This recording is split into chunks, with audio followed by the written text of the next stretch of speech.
All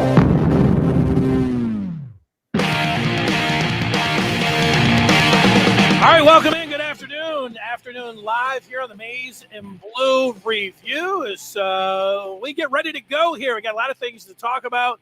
We will get to the basketball game from last night, also the Dr. Anderson settlement, and a comment on Jim Harbaugh with some news coming out of the Windy City. But first, we'll get to our guest. You see him on the screen, and he is a coach at Milton Academy in Massachusetts. Scott Prince joining us here on the Maize and Blue Review. Coach, how are you? I'm great. Thanks for having me on, Dennis. Yeah, well, we're having you on because some big news this week for Michigan, probably some big news for you guys as well, as a commitment from Andrew Rappleyea, one of your players there. Tell us a little bit about what kind of kid, what kind of player that Michigan's getting here. Well, Drew is a heck of a player. Drew's been with us for a year now, and he made a huge impact on our team. He's tough as they come. He's about as athletic as they come. Huge hands. He can really do it all. But he's a great kid, and he fit really well with us. And I think he's also going to fit well in the Michigan program. All that stuff sounds good, tough and athletic, with big hands.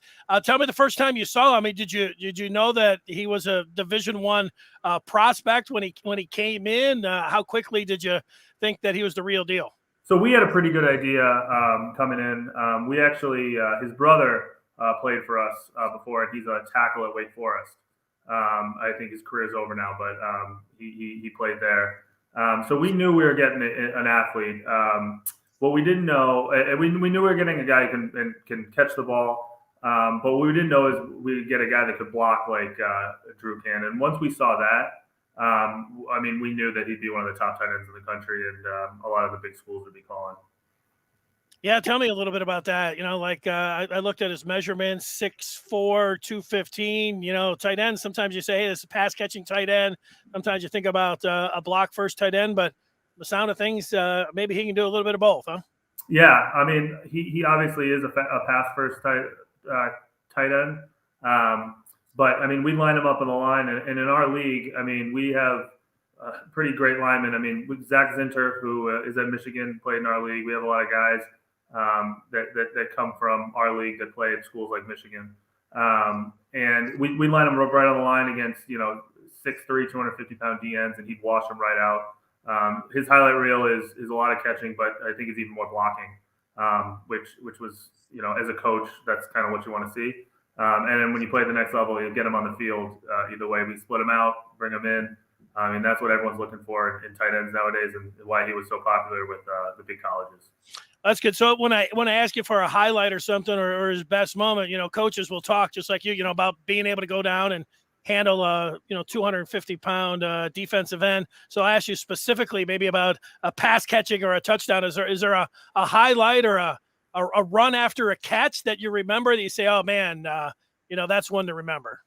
Yeah, so I have two from the pass catching, and we were playing the first game of the year against Brooks, and we ran him on a vertical, and the ball was thrown. He was open. The ball was thrown. Like there's no way anyone's catching that ball. It's over his head. And next thing you know, he's under the ball about 40 yards downfield, just snatches it out of the air in the end zone for a touchdown. And then he did it again the next week against St. Seb's. Same type of situation where he just gets his paws on the ball where you didn't think anyone's going to catch it. And then from a blocking point of view, the first game he was taking kids and like in the blind side where they say, take them out of the club.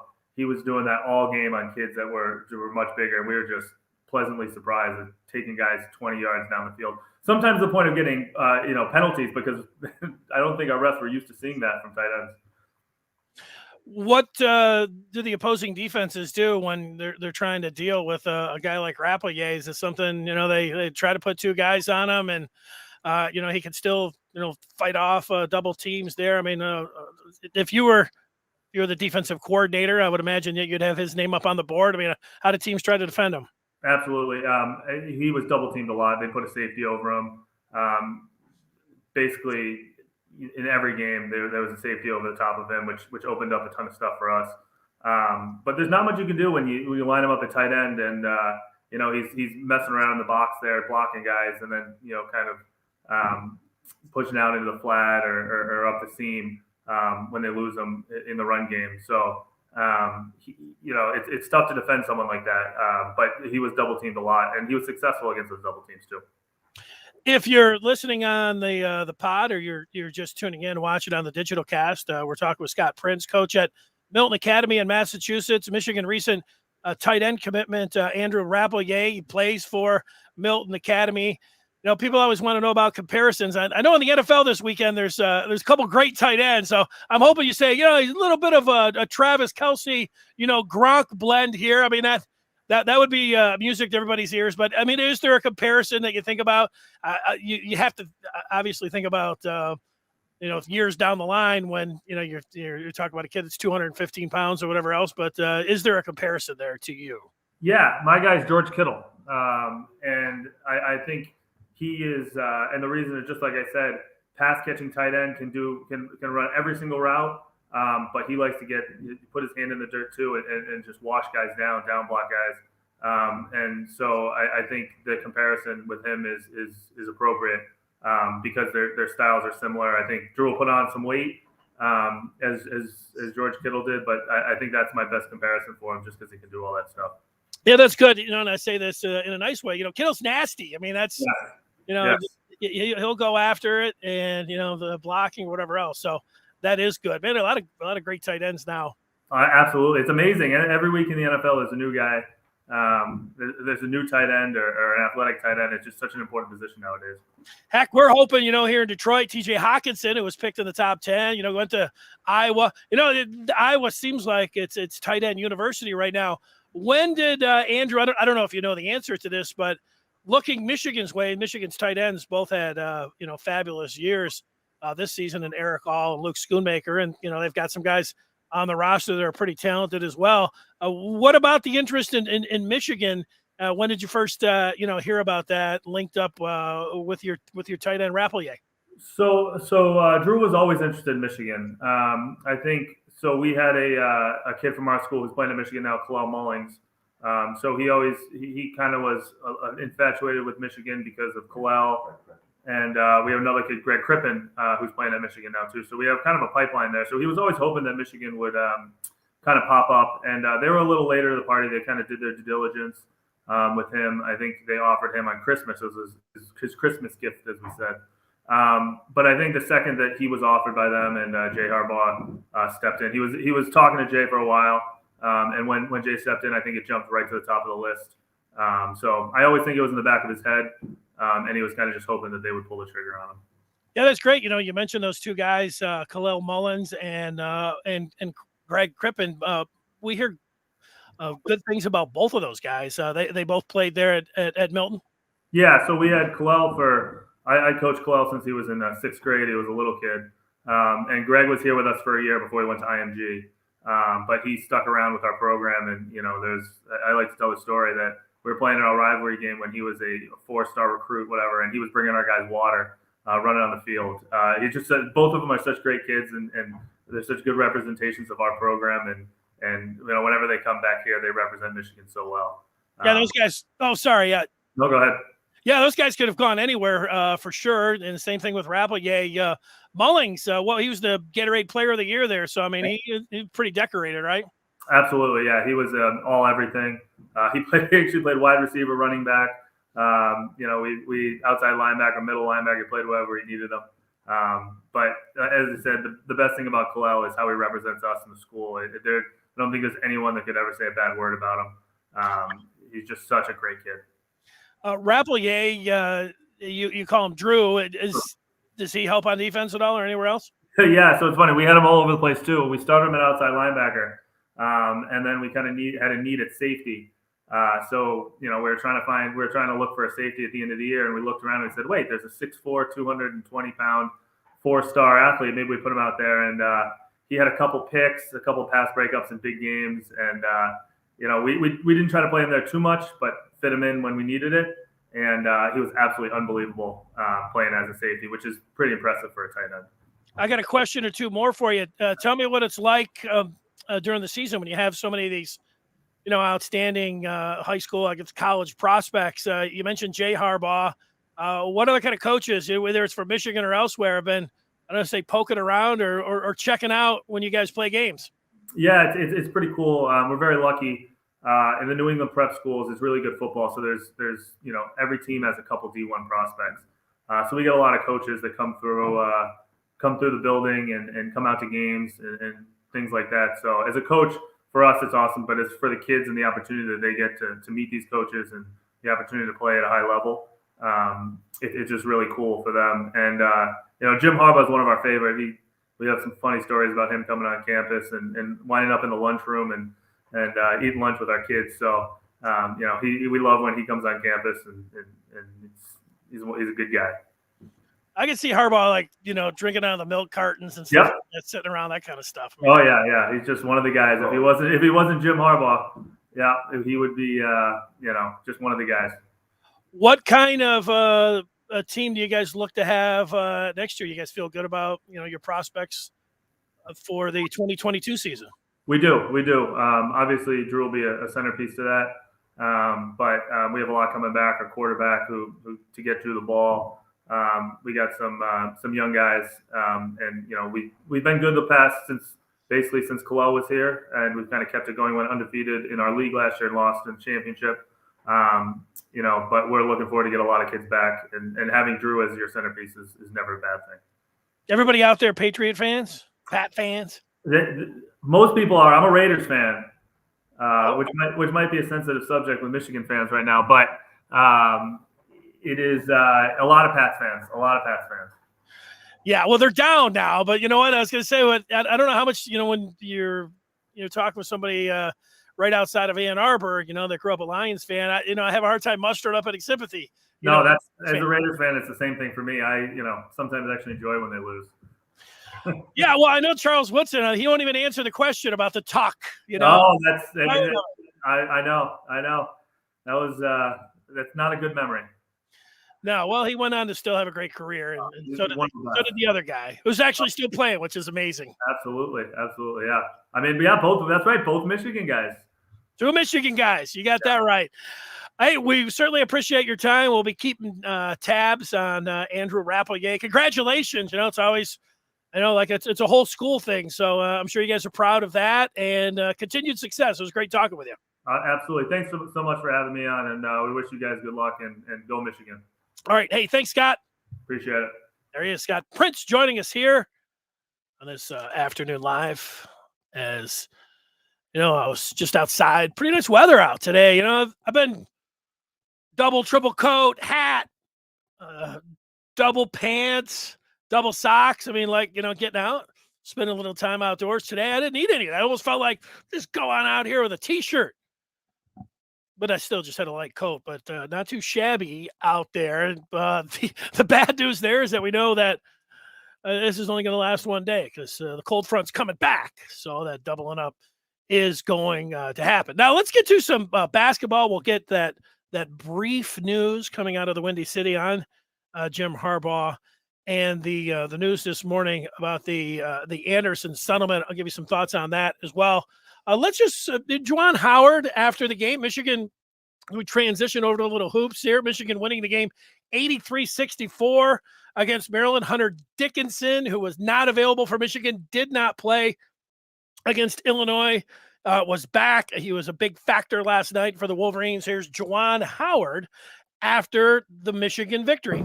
We had the effort and grit today, and we kept it on, and we also had some more healthier bodies that was available.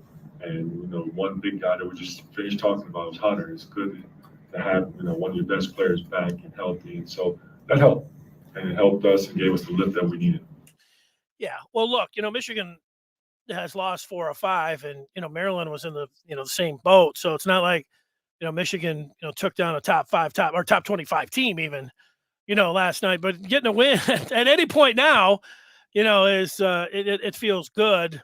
And so, Michigan being able to get a victory, was just good. They were up 20 at the half. And, Hunter Dickinson, there was a couple of times watching Hunter Dickinson. It's like, that's the dominant Hunter Dickinson that, I saw much of last year. Again, it's Maryland, and I'm not talking about them, ripping off. Now, who knows? I don't think they're going to start ripping off victories. Their next one is what, a matinee this Sunday against the Hoosiers. We'll see what happens in that game right there. Tough to go to Bloomington anytime with this team right here. They'll have a they're gonna have to play their best basketball. We'll see what they've got in them from here on out, because the expectations that were up here, now are down here. I know a lot of people were shooting videos at the game at tip-off last night and saying, "Hey, where's everybody at?"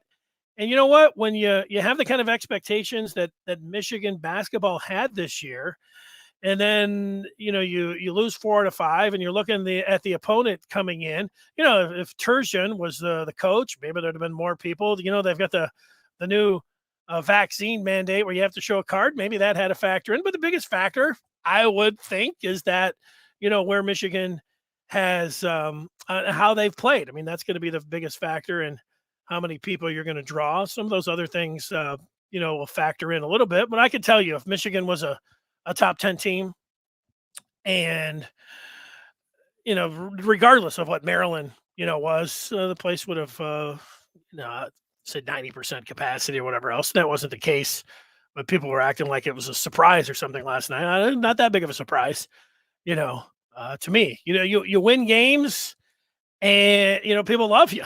Like, you get back to some of the most basic things. People were like, "Where's everybody at?"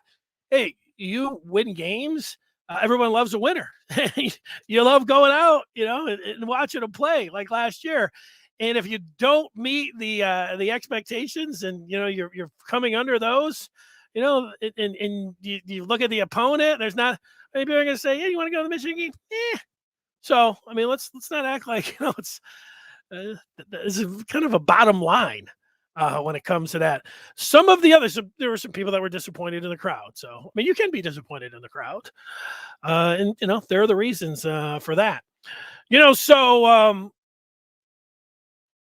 some of the other things that stood out, just thinking about that game, Michigan trying to get Caleb Houston and get him feeling more comfortable. I think there's a couple things, when you're a shooter in a game or a shooter overall, what do they say? If your shot's not going in, they say, "Hey, get some easy ones, drive to the hole, maybe get to the free throw line." And you did see Caleb Houston putting the ball on the floor. He ended up floor-wise, when you look at his shooting, he had a nice stat line. So, that's a positive step forward for him. There was also, when it comes to Frankie Collins. Frankie Collins is he's an exciting player. I'd put him in the fan favorite category. He flies. You give him the ball, and he's just off. I mean, his hair's flying in the back, and he's just, and he's fearless, and he's taking it to the goal. He's awesome to watch. He had 2. If it wasn't for the earlier highlight reel plays by Diabate in the first couple of games, where I remember he had the block or the steal, and they went down with the slam all in the same sequence. I mean, to me, that would have been the highlight of the year right now. Frankie Collins went up for an alley-oop. Eli Brooks threw him one, and, he didn't dunk it down, but, he was up there and was able to tip it in. It was the big point of the game last night as well, as Michigan's lead. They were up 20 at the half, and, it was cut to 13. And, being able to tip that one in right there, if there was in a game that was a rout pretty much from the start, if there was a turning point, I would have put it down with Frankie Collins' tipping. And then he had another highlight reel coast to coast where he was in there, and again, switching hands, going up, somehow landed up on the glass, and, ended up on the floor. It was sweet. Now, 2 of the best highlights of the game, and he also had 2 of the lowlights, as he shot. I think it either hit the shot clock on a 3-point attempt, which is really hard to do. I mean, if the shot clock's way up there, he shot it over or by the shot clock.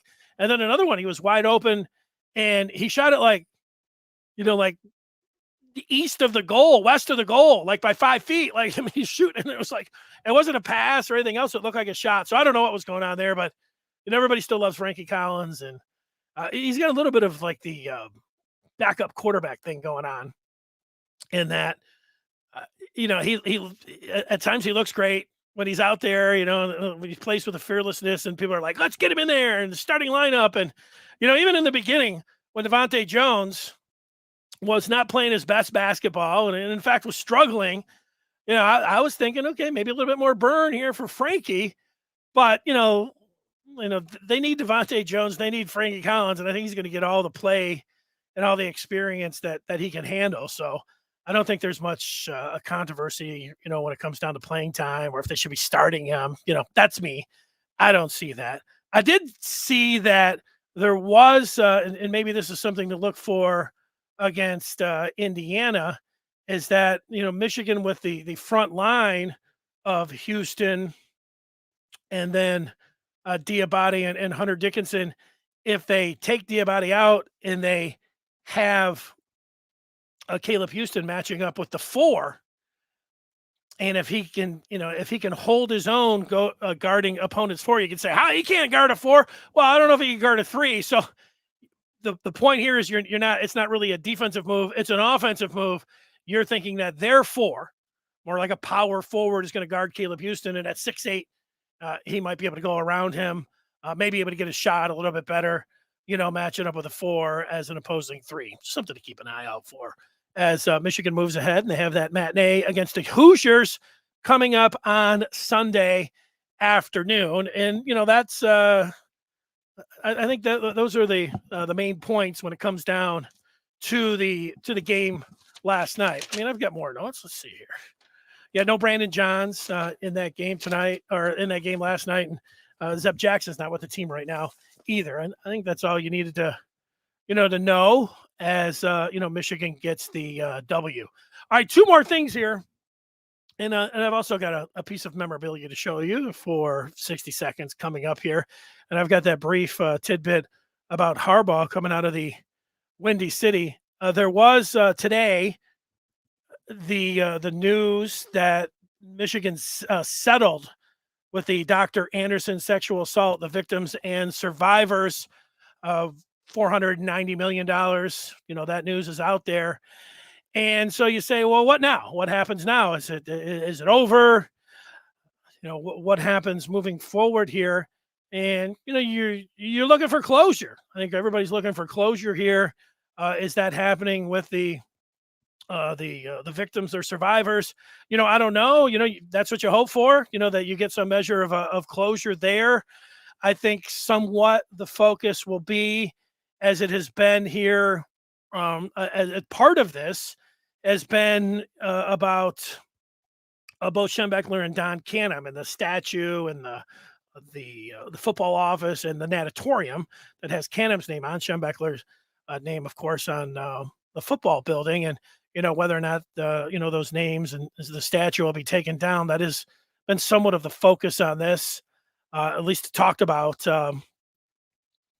when this particular case has come up. And most of the talk is like, well, they're still working through this. This is still in the hands of the court system. Let's see what happens. Well, that day has arrived, and here we are this afternoon. So then you do say, now what? And for me, you don't have a president, so you have the athletic director here. What's Ward Manuel thinking about this, and what's he going to do when it comes down to this situation?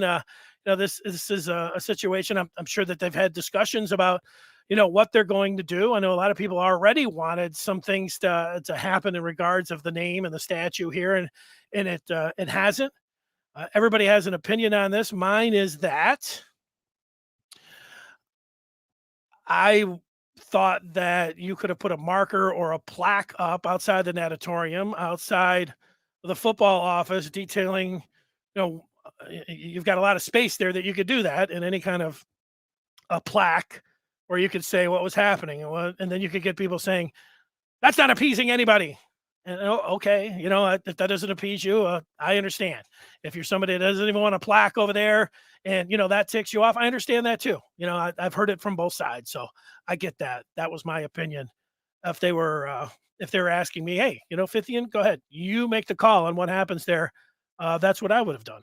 I had a similar thought when it came down to fielding Yost in the Yost Ice Arena.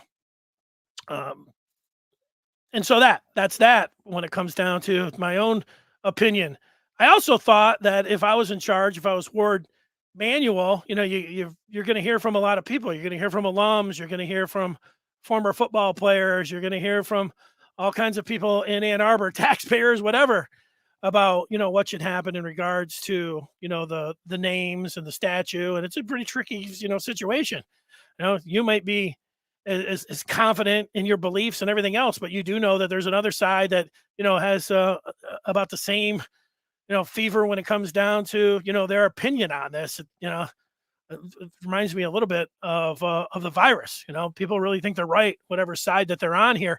Now, I would have, as an athletic director, I don't know how you go about polling alumni or current students. I mean, you take a sampling of the students, you take a sampling of the alumni.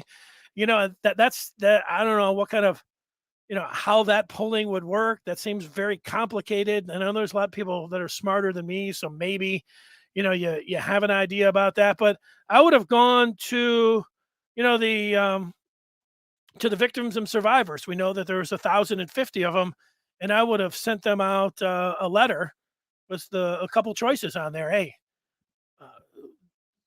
do you want these names and statue taken down? You want them left up? Or what do you think about the plaque detailing the issues? Those three choices. And I would put on there, whatever comes down as the majority here is what we're going to do. And people are going to have to live with it. Now, that's what I would have done. Now, there might be a lot of different things like you can't do that. Or again, my idea, how I would have proceeded through this, that's what I would have done. I respect you if on either side, however you're feeling about it and whatever you wanted to do, I get it. And there's a lot of people that think just like you, whatever side that you're on there, or if you're on my side. So, that's it when it comes down to, how I feel about the situation, the settlement, the $490 million. What was, I think they could put whatever, 460 and going to leave some of the money out there for another year in case some other people come forward. And I don't know what the conditions, I mean, the conditions of a settlement, it could be nobody brought up anything to do with any kind of name or statue. And that's what the financial settlement is about. So there's none of this other stuff. And maybe that's the case. And so if that's what you're saying, talking to me like, hey, this is what they're getting. They don't have a say here. Okay. You might be right about that. If again, I don't know the conditions of that settlement. I saw what it had to say about the money. That's what I knew. And then there's the opinion on what a lot of other people definitely have talked about since the beginning here when it comes to Don Canham, Bo Schembechler. And then you put others on there. And just for a moment, others, there's, in this situation here, there are a lot of athletes and there are a lot of coaches that are still alive that coached and that played at Michigan and that haven't said anything. Now, maybe some of those folks are they were part of the, 1,050, and I get it, you don't have to say anything. And you don't have to say anything either. But, if you were a coach or you worked at Michigan, I know there was, Jim Brandstatter did have, I forget how they labeled it. And he had, I don't know, like 100 signatures or something on there. Whatever it was, it could have been more, it could have been less, but there's still an awful lot of people out there that just didn't want to get involved. Some calling it a drama, and others just not saying anything. And to me, that's silence, spoke a lot, to the situation to me. So, being in and around Ann Arbor, you're going to talk. Oh, this has been over at least a year and a half, it seems like. So, you'll have an opportunity, whether it's, former players, coaches, people in and around Ann Arbor, talking about this situation. That is one thing that definitely has come up. So, somebody today asked me if I thought, and this gets us to the Jim Harbaugh situation, and something that I hadn't thought of, but the person asked me, hey, do you think Jim Harbaugh, this is part of his negotiating where, hey, Jim Harbaugh, clearly is in Bo's corner staunch supporter of Bo. He said he wasn't going to talk about the situation. I don't know if he said that publicly. He did say, I heard that he wasn't going to address the situation anymore. So when he's asked, I don't know, spring or something, he'll say, look, I don't expect him to have any comment. I do wonder if Michigan's going to put out a statement, about the situation saying, hey, we're, whatever it says. I'm just interested to see if they will have a statement or if this is it. They can say, hey, our statement is in the settlement. There you go. And, they're going to try to turn the page that way. I don't know. I would think that they would put together a statement, but like I said, there's no president right now. So I don't know if this is I guess we did see something from one of the regents. I did see a comment today from him. So maybe that's a statement that maybe there'll be more, and let's have to wait and see on that. I don't know. Oh, but the negotiation part, somebody asked me, do I think that, the Harbaugh could say, hey, look, part of this is what I want to happen when it comes down to, Schembechler Hall or the statue. I hadn't thought about that. So somebody asked me, my immediate response was, well, they didn't know that this was going to settle right now. But then, the person that asked me that said, yeah, but they knew that it eventually was going to happen. And, Harbaugh could have put this in there as something that, he wanted to see happen. So maybe I thought it was at least something it was worthy, of course, of bringing up, or I wouldn't have brought it up. So, maybe, that would be part of it as well. I don't know. Speaking of Jim Harbaugh, whatever we're at, what is it, day 17, 18, 19? I know there are people that are keeping track of it, if he's going to the pros or not. There was a little bit of news out of the Windy City and Hub Arkish, who had been in the news for taking Aaron Rodgers off his ballot for consideration for being the MVP of the league because of the virus and everything. And, dismissing Aaron Rodgers just because of that and his feelings about, him not being vaccinated and everything. And he got a lot of blowback. Hub did for good reason from the Associated Press and everybody else. It was like, hey, you can't, are you talking about your personal feelings for somebody, or are you actually looking at the football field? And, Hub, he apologized for something, not specifically that, and backtrack, but, he's still in the news because Hub Arkish today or recently, he has a podcast or something, but a guy named Daniel Greenberg, who has over 50,000 followers, and he follows Chicago sports news. He tweeted out that the Chicago Bears have had a brief phone conversation with Jim Harbaugh. I'll read the tweet from now about 4 hours ago. The Chicago Bears have had a brief phone conversation with Jim Harbaugh via Hub Arkish on NBC Sports The Rush. I think it is a Facebook show. Kind of like this, maybe. And that's what Hub had to say, according to his sources. You had a brief conversation. Now, if you sit there and analyze that, if you're a Michigan fan, whoever you are, a lot of people that are interested in what's going on with Jim Harbaugh, how telling is, that particular news item that Jim Harbaugh has had a brief phone conversation with the Chicago Bears. Not very telling. I mean, if you're somebody that thinks, Jim, he's scratching an itch here. He's listening to what these teams have to say. Well, having a brief phone conversation. It doesn't say that Jim Harbaugh initiated the call or the Bears initiated the call. That would be something. But, having a brief conversation. Hey, Jim, what's going on? You interested at all in having an interview or anything, Jim? No, not really. Not really. I'm going to talk to the Raiders first. I don't know. I mean, how do you think the phone call went? Hey, Jim, I think it went like this. Jim, what kind of interest do you have in the Chicago Bears head coaching job? Now, I would be interested to hear what Jim had to say in response to that. Jim, are you interested in interviewing for our head coaching vacancy? Jim, do you have any interest in interviewing for the head coaching vacancy? As soon as everybody can say anything they want, I've talked about this every single day. Some people are tired of it. I can understand that.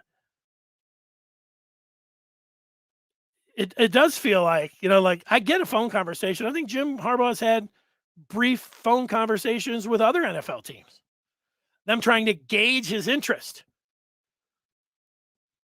And we haven't heard, this is the first one, a brief phone conversation. But I do feel like if you hear like Jim Harbaugh is going to interview, that's when it goes to Jim's just out there checking it out. Last year, nobody was giving him the time of day.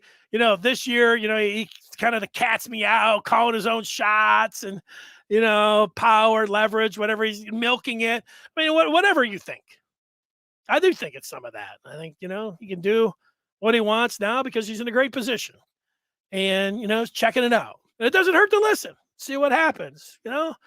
Who's calling? Hey, the Raiders are calling. Let's see. I'll have a brief phone conversation with them.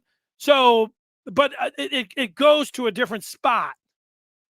Doesn't mean it's a sure thing to me.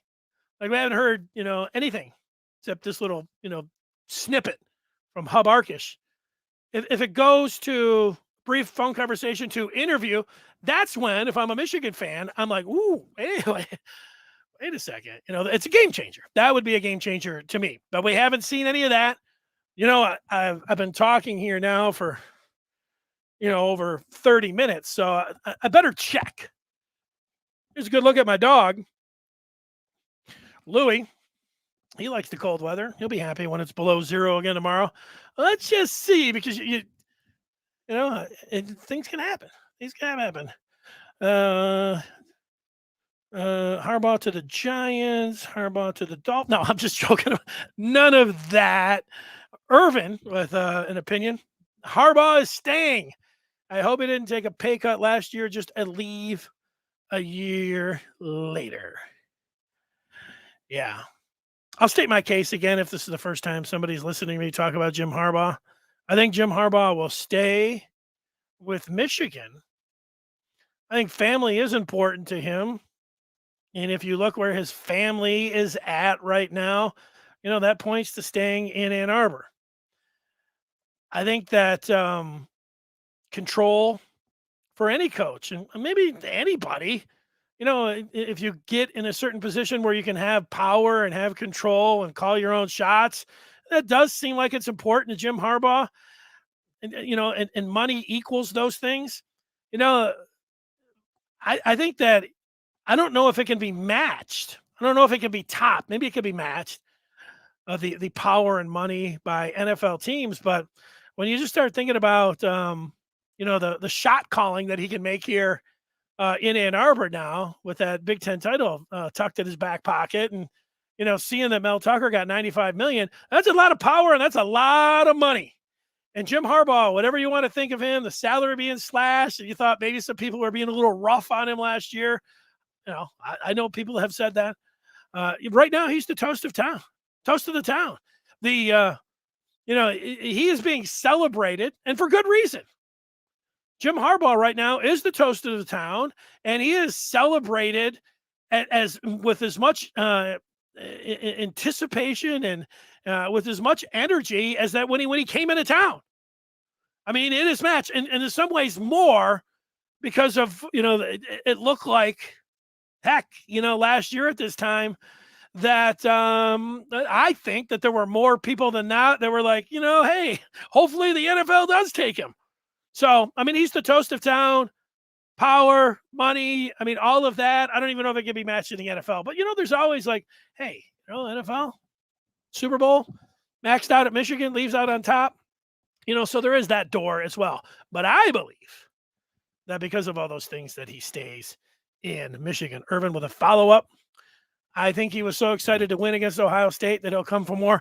Well, I mean, it was a day and a year that will be remembered forever with fondness. It was awesome.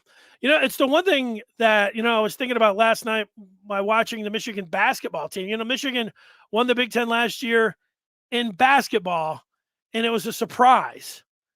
They were finished, the pick in the middle, top 6. I don't know, not top 6, like 6th or 7th in the Big Ten last year, and they won it all. And then they validated it by the way they played in the NCAA tournament. Last year, to me, was one of the most entertaining, exciting Michigan basketball seasons ever. I loved it. I mean, it was so entertaining. And no, they didn't get to the Final Four, the championship game. Obviously, they didn't win it all. And maybe the pandemic, having Michigan there and the Big Ten looked like it ended up not proving out to be that way. But during the year, it looked like the Big Ten was the best, and that maybe Michigan was the best. And it was so much fun day in and day out to watch that team. It was to me one of the most entertaining, exciting seasons of all time. And then, that's the thing with, last night, I mean, it's dropped off, and hey, you know what? Those kind of things can happen. And it looks like what happened to the basketball team this year. But now the football team, follows it up with the same kind of coming out of nowhere to win it. And, and now they're sitting there on top, which is, pretty exciting stuff. So there it is. Yeah. That Ohio State win, we talk about that forever. So that's it. Thanks. If you are a Michigan football recruiting fan, and who out there is not, coming up at 7:00 tonight, we will have a panel. There'll be 4 of us. I'll just be sitting there I'll just be rolling out the balls for the guys. We're going to have Tanner Wooten, our recruiting analyst, Zach Libby, the recruiting editor, and Brandon Justice, the senior editor. All of us will be on talking about Michigan football recruiting tonight at 7:00. So I would say be there live, which, you can be, and you can ask questions and all that. But also check that out if you're listening on the pod. It'll be available for you. And of course, if you're watching on YouTube, that'll be available for you. That's happening at 7:00 tonight. We will see you tomorrow or tonight if you're a recruiting fan. And we'll talk with you then. Thanks for watching. Subscribe and do all those other things that people always ask you to do. That's important.